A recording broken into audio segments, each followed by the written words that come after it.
안녕하세요.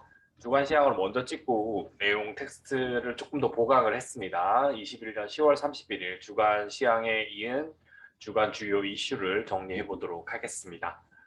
아, 주간만 딱 보는 거기 때문에 이전에 주간 시황에서 봤던 월간적인 내용은 필요가 없고요. 이번 주에 영향을 미칠 수 있는 요인들 한번 보도록 하겠습니다. G20 결과가 나와야 될 거고요. 아마 다음 주 초를 장식을 할 것 같습니다. 그래서 만약에 혹시라도 금리 인상과 관련된 테이퍼링이 진행되면 주가가 떨어지는데 주가가 떨어질 때가 기회예요. 누군가 팔았다는 거거든요. 그 돈이 사라진 건 아니에요. 그러면 그 돈의 일부를 매력적인 종목을 사는 겁니다. 제가 떠나 있는 100일 동안에 위직위기 그런 역할을 했어요. 주가가 하락할 때 자기 혼자 튀어오르는. 그 다음에 2월에서 6월 동안에는 HM이 그 역할을 했고요. 다음에도 똑같이 HM이 한 번 더 그 역할을 할 것 같고요. 이번에는 최근에는 이제 두중이 그 역할을 하고 있습니다. 두산중공업입니다. 일단 G20 결과에 이제 안건이나 결과들로 보여줄 만한 내용들은요. 글로벌 백신 보급에 대한 내용입니다. 선진국은 70%인데 개도국은 3%밖에 안 된대요. 그래서 개도국을 많이 해야 이게 공급 사슬망이 편안해지는 거거든요. 인플레이션의 원인 중에 하나는 이 공급 사슬망이 깨져 있다는 겁니다. 이게 원래 전쟁을 두려워하는 이유가 이 공급 사슬망 붕괴입니다. 원래부터 예측을 했었던 거고 유럽 쪽에서는 아직 이게 완전하게 구현돼 있진 않아요. 그래서 이런 부분들이 이제 경제적으로 우리에게 기회를 가져다 준다라고 봐주시면 됩니다. 그 다음에 기후변화 이슈를 계속 이야기를 할 거고요. G20 안에는 중국과 인도가 들어오잖아요. 그러면 기후변화에 대한 언급이 이제 진짜 G7처럼 안 갈 수도 있어요. 그래서 그 변화를 한번 봐야 되지만 결국엔 기후변화가 우리가 가진 종목들, 주중 같은 종목들한테 긍정적으로 작용할 거다라고 보시면 되고요. 그 다음에 개도국에 대해서 개도국의 글로벌 백신 보급, 개도국과 기후변화, 개도국이라고 했지만 후진국도 포함됩니다. 이런 요소들도 우리가 같이 살펴봐야 되는 내용이다. 그렇게 봐주시면 되고요. 그 다음에 북한인데요. 북한을 지금 이번에 바티칸에 가서 그 독도가 있는 것도 하면서 한반도 지도가 나왔다는 것 자체는 북한 이슈를 그냥 넘어가지는 않을 것 같다. 그 다음에 바이든 대통령하고 만난다는 것도 긍정적으로 보이고요. 한미 외교장관 회의도 있는데 한중 외교장관 회의도 일어나는 거거든요. 그런 부분들이 이제 결국에는 종전선언은 우리나라와 북한만 할 수 있는 게 아니라 우리나라, 북한, 미국, 중국, 러시아 등등이 같이 동조를 해줘야 돼요. 그래서 그런 부분에 대한 걸 만들어 놨고 저는 이게 한 번씩은 언급드리지만 대선에도 영향을 미치기 위해서는 이게 올 연말에 뭔가가 씨앗이 나와야 된다 그렇게 보고 있습니다. 그 다음에 포스트 코로나인데요. 포스트 코로나는 호텔 여행 항공이 많이 떨어져서 더 좋습니다. 근데 제가 지금은 다시 추천한 게 우리가 그러니까 최초에 추천했던 보다 가격이 상승된 상태에서 지금 머물고 있는 거잖아요. 머물고 있어요. 플러스 마이너스 5에서 많으면 10% 안에서 머물고 있는 거기 때문에 들어가시면 됩니다. 들어가셔가지고 목표 수익률은 포스트 코로나주는 최소 30에서 50%다라고 봐주셔야 돼요. 지금 30에서 50% 수익 난 거는 위직하고 덱스터고요.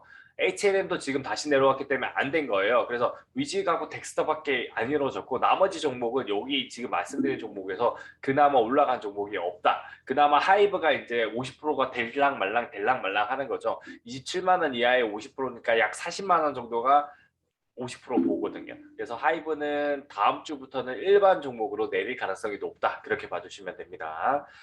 일단 그 정도로 봐주시고요. 위지 그 메타버스는 계속 들고 갈 가능성이 있어요. 왜냐면 그, 음, 그 섹터가 계속 겹쳐요. 위지위그 메타버스이기도 하고 영화이기도 하고 엔터이기도 하고 이게 재밌는 건 게임이기도 해요.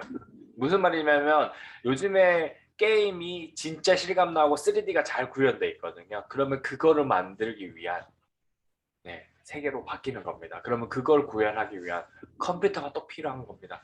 그걸 구현하기 위한 또 대형 TV가 필요해요. 이 말이 무슨 말이냐면 예전에는 컴퓨터 모니터 화면으로 하는 게 재밌었어요. 근데 게임도 큰 화면에 사는 게 재밌어질 겁니다. 어쩔 수 없어요. 피할 수가 없습니다. 네, 그렇게 생각해 주시고 지금 잠시 조정받고 있는 IT 계열 섹터도 좋게 봐주시면 될 것 같아요. 그거는 이제 코로나, 포스트 코로나 저거를 치우는 시점 전에 아마 얘기를 할 거고요.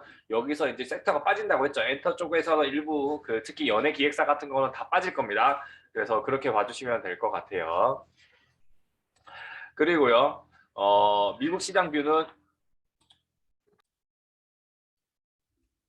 보시면 되고요. 연예기획사 쪽은 좀 뺄 것 같아요. 그래서 제작사 위주나 그렇게 서포트하는 기업들 위주로. 실제로 이제 넷플릭스랑 연결된 기업들이 조금 더 나아 보입니다. 그 다음에 미국 시장 뷰는 거의 동일합니다.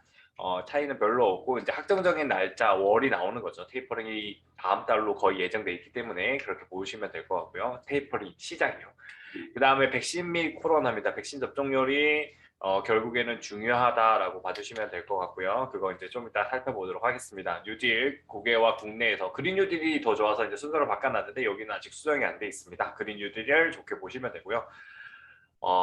내년에 대세주가 되지 않을까 그렇게 보고 있습니다. 그 다음에 반도체입니다. 성장과 최적화의 측면이 더 중요해질 것 같고요. 그거를 같이 한번 살펴보도록 하겠습니다. 중전선은 앞에 있었던 게 뒤로 뺐죠.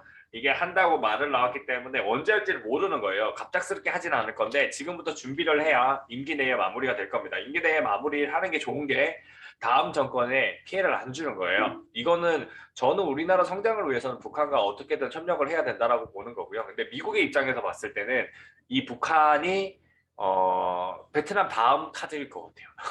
베트남이 어느 정도 끝나고 나면 이제 미국은 알 것 같은데요. 공산주의를 어떻게 잘 이용하면 이제 최저임금을 잘해서 그 집단에 소속돼 있는 사람들이 열심히 성실하게 일한다는 걸 알 것 같아요. 그래서 그거 카드로 쓰지 않을까. 그래서 미국이 추가적인 이제 선진국의 반열로 계속 올라가 있고 자리를 공고히 하는데 싼 저임금이 필요하거든요. 그 노동력을 일단 북한도 후보 베트남 같은 역할을 하는 걸 북한으로 얘기를 하는 겁니다. 인도는 원래부터 미국이랑 비슷해요. 미국의 반대편 미국에서 잡다한 일을 해주는 나라였거든요. 그래서 그렇게 보시면 되고 인도에는 아직 이제 카스트로서 교육에 대한 체계적인 게 없어요. 그래서 그게 완성돼야만 다른 나라랑 넘어갈 수 있다. 다른 나라의 대체 수단이 될 수 있다. 그렇게 봐주시면 됩니다.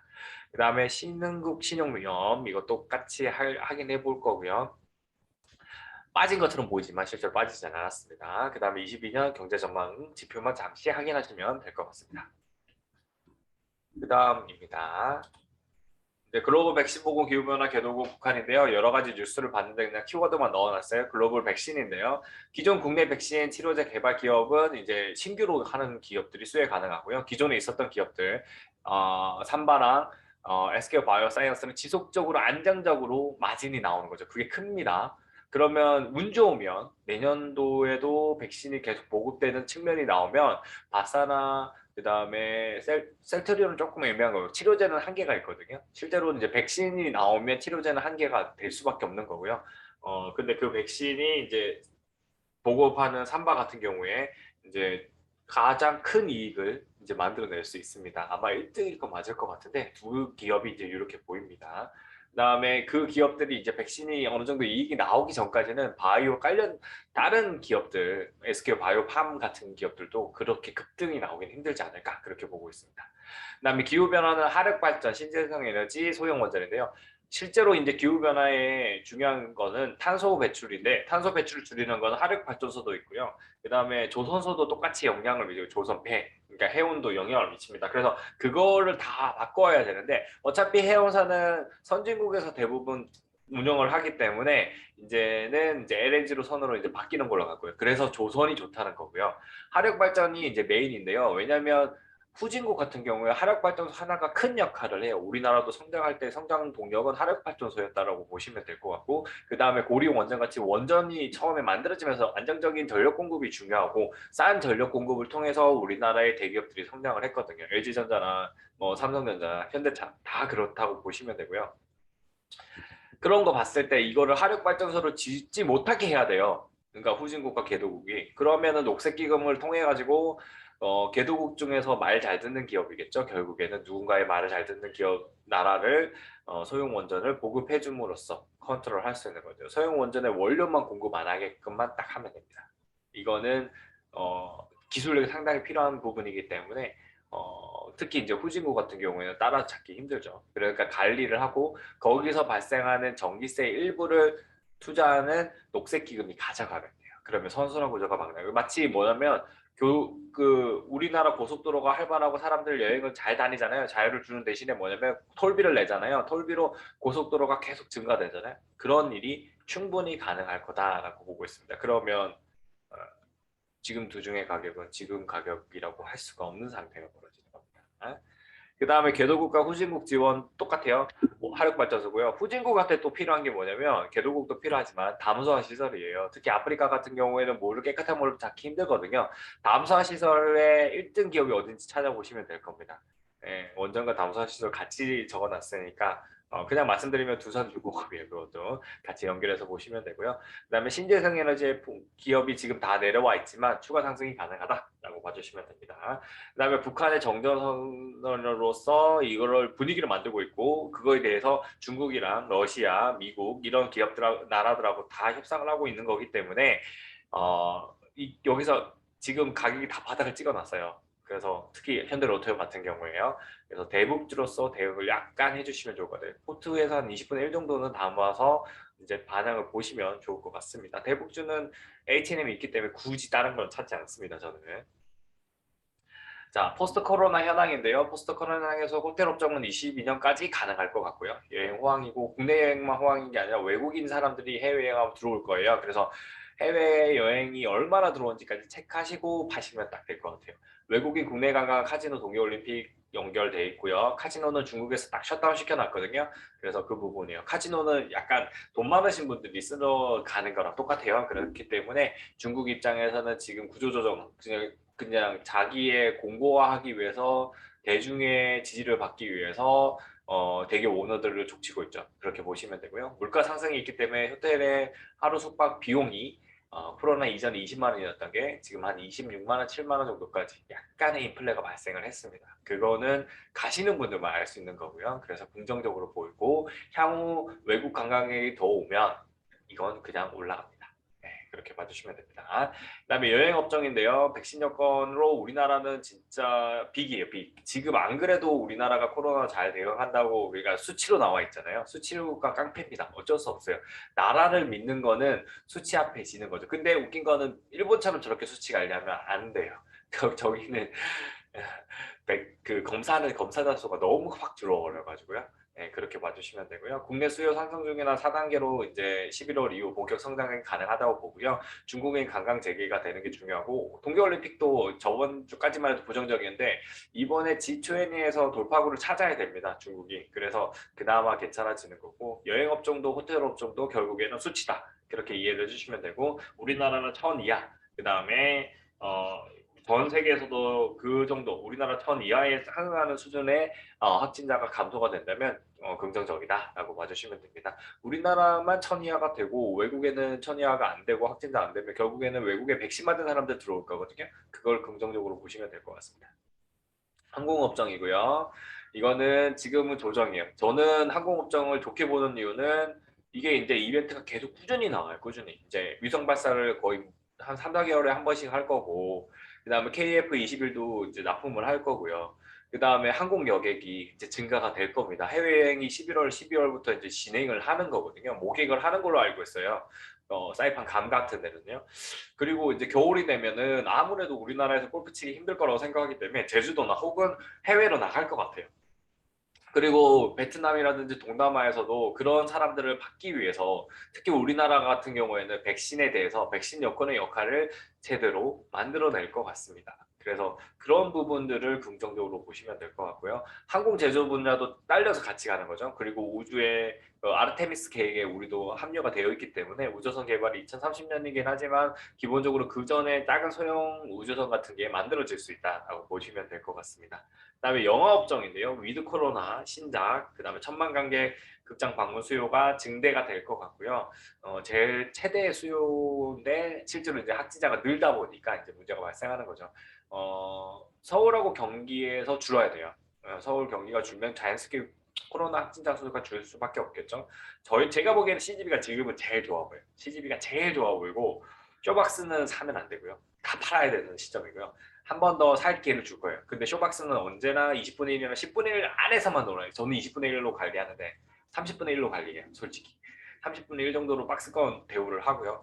덱스터나 위직은 지금 산 것만 언제 팔지 그것만 고민하고 있고요. 추가 매수는 조정을 받고 난 다음에 할 거거든요. 그래서 추가 매수를 하는 이유도 있어요. 얘네들이 아직 그러니까 위직이 지난 분기 적자더라고요. 덱스도 적자고. 그러니까 투자를 많이 하고 있고 결국에는 실감이라는 그 세계를 우리가 벗어날 수가 없을 겁니다. 좀 더 현실감 있게 게임을 하고 영화를 보고 하는 걸 좋아하게 될 거고 그런 세계는 결국에는 이 기업 두 개가 성장을 하면서 만들어낼 거다라고 봐주시면 됩니다.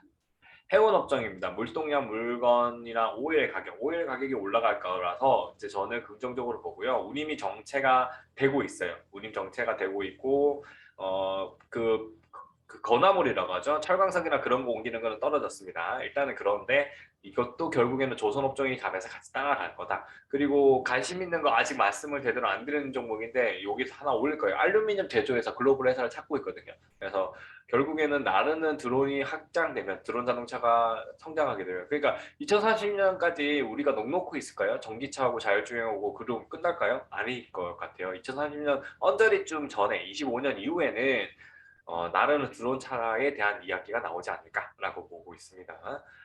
실제로 지금부터 하고 있죠. UAM이라고 하는데 이게 좀 더 안정적으로 바뀔 거라고 보고 그거와 관련된 인프라를 만들어야 그게 뉴스이죠. 딴 게 뉴스가 아닙니다. 해운어 포항인데요. 치킨 게임은 안 할 것 같아요. 치킨 게임 안 하고 근데 이제 풀리면서 이제 운임 가격은 떨어지는데 회전율이 높아지는 거죠. 배를 한 번 미국 왔다 갔다 할 걸 두 번 왔다 갔다 그 대기 기간만큼 줄여서 세 번 갈 거를 이제 네 번 갈 수 있는 그런 상황이 벌어질 거라서 그래서 운임비를 낮춰도 마진이 나오는 신기한 현상이 나올 수 있습니다. 그 다음에 선박 발주가 증가될 거고요. 조선업, 부품회사, 그 다음에 철강 등이 호황이 이루어질 것 같고요. 근데 지금 이제 어떠냐면 부품 회사들도 상장되어 있는 부품 회사들 중에 1차 벤더는 괜찮은데요. 2차 벤더는 1차 벤더한테 흡수합병 될 수도 있겠다 싶기도 합니다. 엔체는 경영방침인데 이제 저걸 뛰어넘을 거예요. 계속 뛰어넘을 거예요. 제가 저걸 놓쳐가지고 여러분들이 약간 이제 매우 큰 손해를 발생했는데 저거예요. 2017년 3월 9일이잖아요. 2022년 3월 9일이니까 알고 있었거든요. 근데 저는 지금 시기가 아니라 이번 이제 올해 연말쯤에 이거를 행사할 줄 알았어요. 그때 6개월 전에 한 5개월 전에 행사를 한 거거든요. 그러니까 행사를 하게끔 유도를 한 거죠.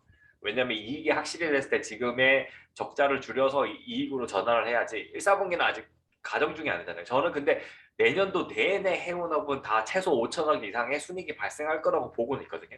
내년도가 왜 그러냐? 여기 보시면은 2018년도 10월 25일은 2023년도 10월 25일이기 때문에 이거에 대한 핵사건을 말을 하더라도 어느 시점이냐면 2023년 6월, 5월, 6월이에요. 요거예요. 그래서 11년 16일 날 전환 이후에 1년 6개월 동안 전환 사채 이야기를 딱 안 할 수 있어요. 안 할 수가 있다고요. 근데 주가가 올라가요. 전환수 사채 이슈는 부식이 됐고 이제 매각자를 찾을 겁니다는 그 이슈가 더 크게 보이면 사람들은 거기로 갑니다. 지금은 공포라서 이거는 100% 상승이 아닐 것 같아서 다 팔고 나가고 있거든요. H&M 영상을 따로 찍을 건데 그 영상을 보시면 찍었는데 다시 제 마음에 안 들어서 한 번 더 수정해서 올릴 건데요. 그 H&M의 영상을 보시면 아실 건데 이거를 성장주로 바뀌면 개념이 달라진다니까요. 성장주 아닐 땐 PBR이 맞아요. 왜냐면 두 개밖에 없어요. 제가 자본시장은 무조건 이게 얼마를 재물을 가지고 있는지 재물을 가지고 있는 걸로 판단하는 이유는 이 회사가 이익이 안 나기 때문에. 근데 이익이 나와서 배당을 주는 기업으로 바뀌어버리면 이제 이익으로만 평가를 해요. 재미있게. 자산으로 평가 안 받아요. 그 대표적인 삼성전자, 뭐 하이닉스 그런 기업들이에요. 공장이 있지만 공장으로 되는 평가에 플러스 알파로 이익으로 평가받고 있잖아요. 저는 H&M을 언제까지 들고 갔으면 좋겠냐면요. 여러분들이 이익으로 평가받고 배당받는 것까지 들고 갔으면 좋겠어요. 그렇다 보니까 지금 가격은 솔직히 3만 할 때도 매력적인데 더 매력적인 가격이거든요. 그렇게 봐주시면 되고 이제 H&M과 관련해서 그때 한번 더 보시면 됩니다. 결성금이 4조 3,200억인데 이게 저는 하반기에 2조만 될 줄 알았는데 하반기에 잘하면 4조까지 때릴 수 있나 봐요. 그러면은 판이 바뀝니다. 내년도에 배당이 가능해요. 네, 배당이 가능하다는 거는 그래서 이제 전환도 했구나 그런 생각 들고 있습니다. 자, 운임지수 보시면은 건화물은 떨어지고 있고요. 그 다음에 그냥 컨테이너 지수에 그냥 SCFI가 이게 주로 연결되거든요. 그래서 이제 정책인데 이 정도 만들어내지 않을까 싶어요. 이 정도. 그러니까 이렇게 됐다가 이제 물동량이 미국이나 중국에 그게 이제 막혀 있는 게 풀리면 잠시 내려갔다가 그 다음에 다시 인플레이션을 동반한 많은 물건들이 교역이 일어나면 올라간다라고 보고 있어요. 네.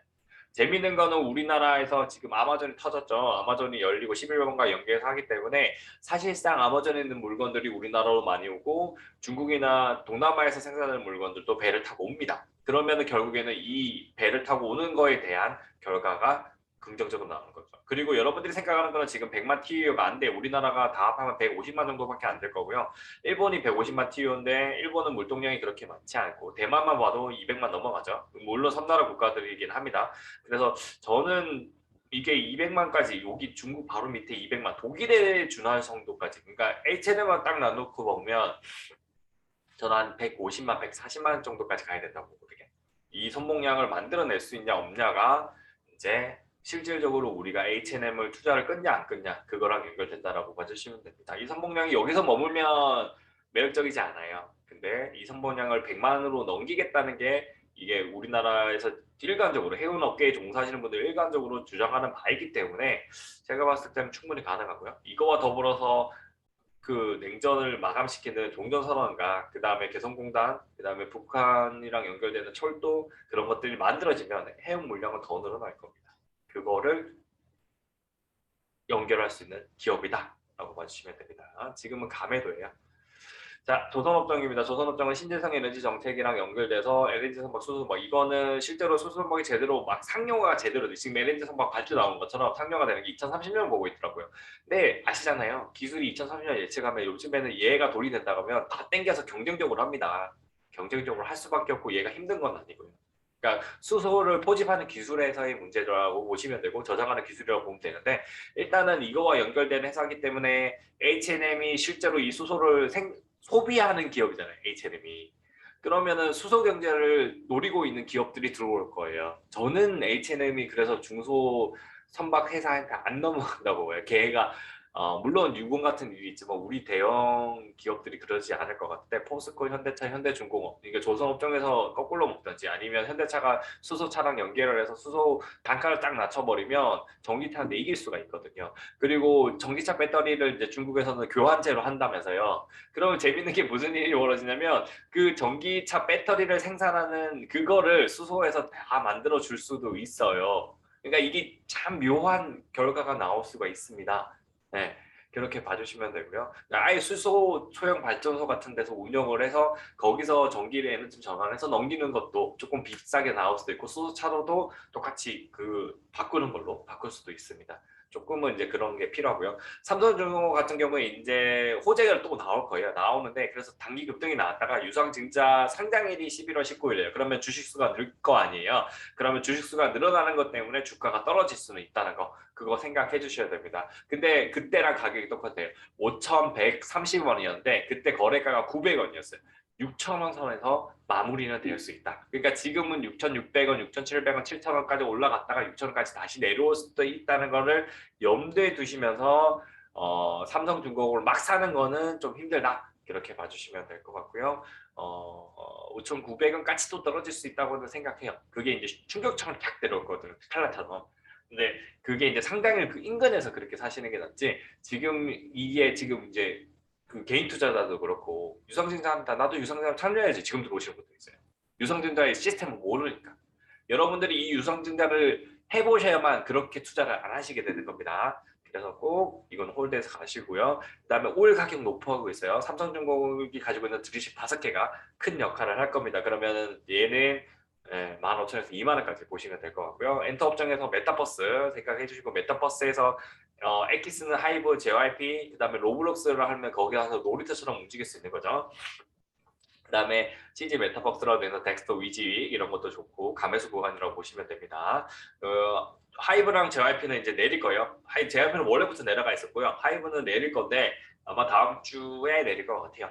33만 원인데 40만 원 언저리까지만 오를 거라서 한 38, 39만 원에 팔면 충분하지 않을까라고 생각을 합니다. 추가적인 호재가 나올 수 있고 추가적인 오버슈팅이 나올 수 있지만 시가총액이 일단 너무 커서 함부로 올리기는 힘들 겁니다. 그다음에 로블록스 실적 발표가 이제 중요합니다. 얘가 만약에 어닝 서프라이즈가 제대로 터지면 덱스터 위즈육도 더 갑니다. 그때 아마 고점이 되지 않을까라고 예측을 하고요. 그 이후에 단기 조정이 올 거라고 봐요. 왜냐하면 호재가 나왔기 때문에 좀 상승했다가 떨어질 거라고 보고 있거든요. 근데 오징어 게임처럼 그런 일이 또 터져버리면 추가 상승이 일어납니다. 이렇게 봐주시고요. 코로나 현황입니다. 치명률 안 바뀌고 있죠. 그러면은 이 치명률이 100명 중에 걸린 사람 100명 중에 2명이 죽는다는 거죠. 근데 이게 대부분 개도국에서 다 죽는 거거든요. 선진국에서는 덜 죽어요. 일단 그렇게 보시고 우리나라 똑같죠. 우리나라 0.78 안 변하고 있습니다. 나쁘지 않은 거예요. 근데 돌아가신 분들한테는 진짜 안타깝습니다. 이게 100명 가량이 돌아가셨어요. 104명이나 돌아가셨네요. 기존에 걸렸었던 분들 중에. 그리고 이제는 부스터 샷을 어디가 맞아야 되냐면요. 요양병원 맞아야 돼. 어쩔 수 없어요. 거기는 폐쇄 공간이기 때문에 계신 분들이 너무 위험하거든요. 네, 그렇게 봐주시면 될 것 같고 거기가 이제 다시 부스터샷 맞아야 되고 저도 야세는 빨리 그냥 약 먹고 맞았다 증빙이 필요한 것 같아요. 일단 한 번 맞아서 한 번 알았기 때문에 내 몸의 힘을 믿는 거죠. 한 번 정도만 하면 돼요, 실제로는. 근데 이게 지병이 계신 분들은 정말 조심하셔야 된다고 보시면 됩니다. 빨간 게 많아졌죠. 이제 진짜 겨울이 되어 가나 봅니다. 이제 집에 들어가서 딱 있는 거랑 폐쇄된 공간으로 들어간다는 걸 얘기하는 거고요. 따뜻한 나라들은 좀 괜찮죠. 그렇게 봐주시면 되고 영국만 이상하게 내려왔죠. 그 전에 많이 상승했기 때문에 그렇다라는 거 보시면 됩니다. 동남아 여행이 될 수 있다는 걸 보는 이유는 말레이시아 많이 안 상승하고 인도네시아 보면 떨어지고 있죠. 이 두 개가 큰 것 같아요. 그다음 태국이나 그런 나라들도 크게 상승하지는 않고 있기 때문에 충분히 가능하다라고 봐주시면 돼요. 내년에는 충분히 가능할 것 같아요. 코로나 따위 대응이고요. 1,500명 아래에서 하면 좋겠는데 2,000명이고요. 이걸 제가 안 바꿨는데요. 요거 이제 예방 접종 한번 보겠습니다. 여기 보시면은 예방 접종률이 80% 넘긴 걸로 나오고요. 접종 완료율도 70. 와, 이건 진짜 높네요. 75%나 되네요. 이거랑 거의 육박하죠, 지금. 그리고 부스터샷도 넘어갈 거니까 충분히 괜찮을 것 같습니다. 그리고 글로벌 백신 보고 위에 거 바꿔야 되는데 밑에 거만 봤어요. 3바 SK 바사 조정 받았거든요. 3바는 원래부터 괜찮다고 했죠. 이거는 백신으로 통해서 글로벌 대형 그 제약회사가 끈끈해졌어요. 그래서 3바가 하청기업, 제1 하청기업이 될 수가 있을 겁니다. 이게 긍정적이거든요. 안정적인 재무구조가 나오는 거다. 그렇게 봐주시면 되고 거기서 기술 개발할 수 있는 동력을 발생을 하면 됩니다. 결국에 이번에 백신의 효과를 보신 것처럼 얘네들이 이제 그 기술력을 따라서 암 치료제도 만들어질 수 있습니다. 그 다음에 후속 개발 기업들도 이제 지난주까지는 힘들었는데 이제는 이제 반등이 나오는 조짐이 확실하게 보이고 또 조정을 한 번 더 받았거든요. 그래서 수혜가 동그라미 보이고 있는 것 같고요. 당분간 바이오 소폭 반등을 저는 생각하고 있습니다. 이거는 이제 확진자 증가도 크게 영향을 미치고요. 근데 아까 그 G2N에서 개도국이나 후진국에 백신 보급을 하게 되면 그 돈이 또 어디서 나오겠어요? 국가 선진국에서 나올 겁니다. 이 원인은 그 공급 사선망 원상 복귀입니다. 그걸 위해서 진행을 하는 거다라고 봐주시면 됩니다.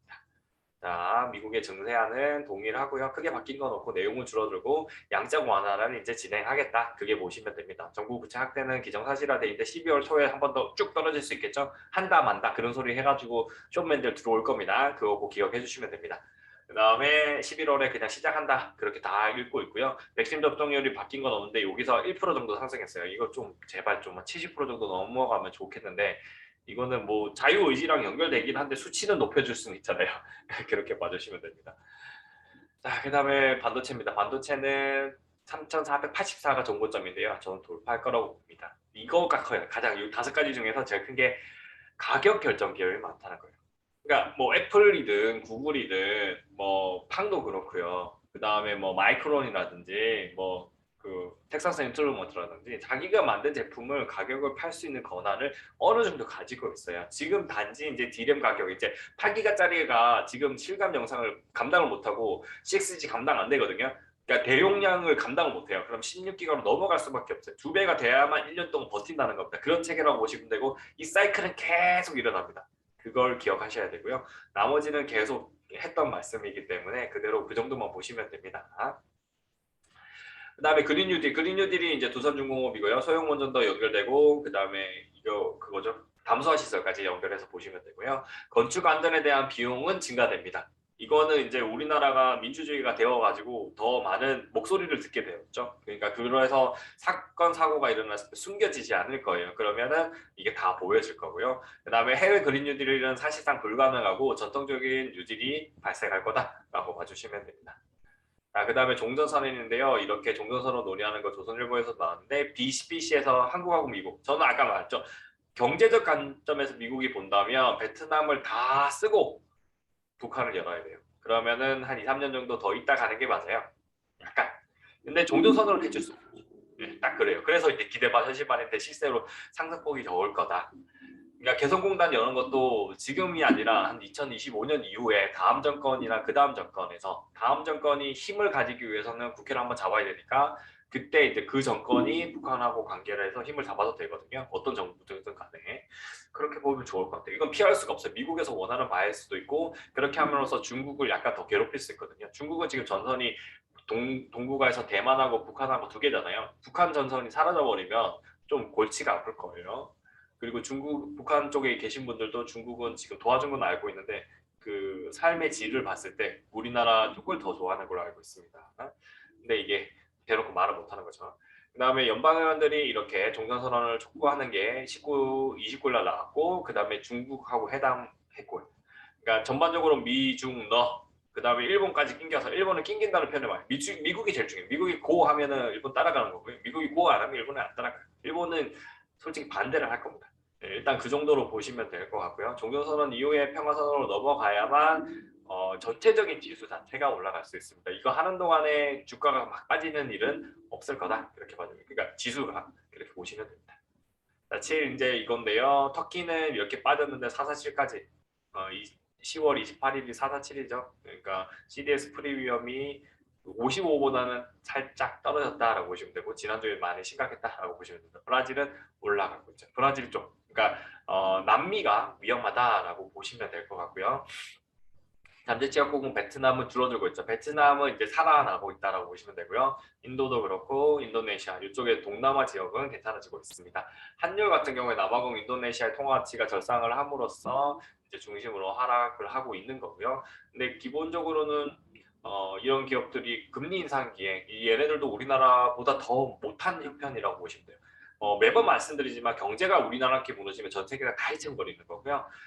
우리나라 주가 빠지면 동남아, 동북아 지역의 주가부터 시작해서 유럽까지 쫙 전인을 받아요. 다 떨어집니다. 그거를 딱 막아주는 데가 보통 미국이거든요. 그렇게 이해를 해주시면 되고, 그래서 이 나라들이 먼저 쓰러져요. 우리나라가 쓰러진다. 그렇게 봐주시면 됩니다. 그다음 CDS 금리도 이렇게 되고요. 50 얼마까지 갔다가 내려온 거고요. 그 다음에 여기죠.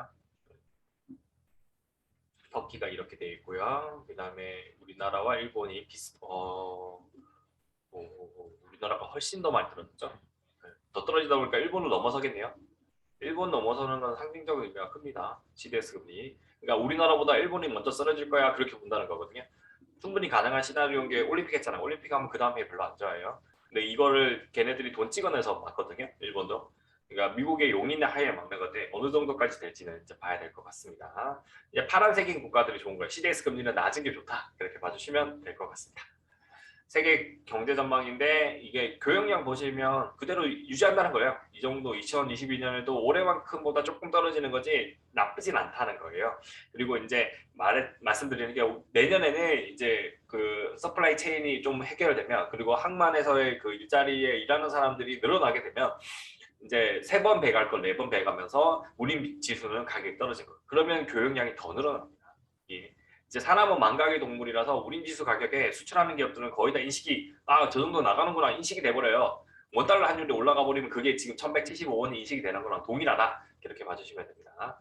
자 이제 마지막으로는 성장인 전망인데요. 2022년에 3% 이제 저는 이제 예산안을 살펴보고 뜯어볼 예정인데요. 이제 확정이 아직 아니니까 정부 예산안이 확정이 되면은 이제 뜯어볼 예정인데요. 여기 보시면 재밌게 건설 투자가 2022년에 늘었다가 그렇게 안 늘거든요. 이거는 예측이 불가능해요. 3년, 4년, 5년. 왜 그러냐면요. 정권에 따라서 달라집니다. 실제로 이제 오른쪽 정부가 오면은 건설 투자 많이 하고요. 왼쪽 정부가 되면 건설 투자 적게 합니다. 그렇게 봐주시면 돼요. 그래서 설비 투자는 늘지는 못할 건데 건설 투자는 이제 늘 수 충분히 있고요. 건설 투자 늘려서 국내 총생산 늘리는 거를 정권이 많이 하게 되고요. 그리고 건설 투자 늘면 부동산이 약간은 힘들어질 겁니다. 근데 부동산은 파는 시점이 모든 게 해결되고 난 다음에 어느 정도 오르고 난 다음에 팔게 되는 거죠. 네, 그렇게 봐주시면 될 것 같습니다. 이렇게 환율이 되는데 이거는 다른 건 다 반영 안 돼 있고요. 그래서 이거는 그냥 참고하는 용이다. 내년도도 3%만 성장한다. 그렇게 봐주시면 될 것 같습니다. 오늘 영상은 여기까지 찍고요. 주말 잘 보내시기 바랍니다. 감사합니다.